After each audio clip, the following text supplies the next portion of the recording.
தெற்கு வங்கக்கடலில் நிலை கொண்டுள்ள காற்றழுத்த தாழ்வு மண்டலம் நாளை காலை புயலாக வலுப்பெறவுள்ள நிலையில் அதன் பாதை குறித்து பார்க்கலாம்.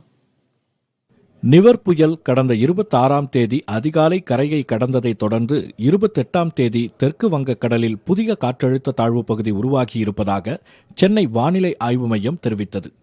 காற்றழுத்த தாழ்வு பகுதி அடுத்த 24 மணி நேரத்தில் காற்றழுத்த தாழ்வு மண்டலமாக வலுப்பெறும் என வானிலை ஆய்வு மையம் கூறியிருந்தது. ஆனால் அதில் சற்று தாமதம் ஏற்பட்டு இன்று காற்றழுத்த தாழ்வு பகுதி காற்றழுத்த தாழ்வு மண்டலமாக மாறியது.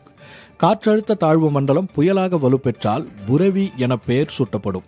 பின்னர் புரெவி புயல் தமிழகத்தின் தென் மாவட்டங்கள் வழியாக பயணித்து கேரளாவை கடந்து அரபிக்கடலில் வலுப்பெறும் என கணிக்கப்பட்டுள்ளது.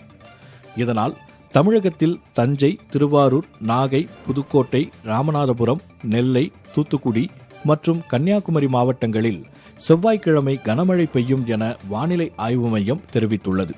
டிசம்பர் 2ஆம் தேதி தென்காசி, ராமநாதபுரம், நெல்லை, தூத்துக்குடி, கன்னியாகுமரியில் இடியுடன் கூடிய அதீத மழைக்கு வாய்ப்புள்ளதாக தெரிவிக்கப்பட்டுள்ளது.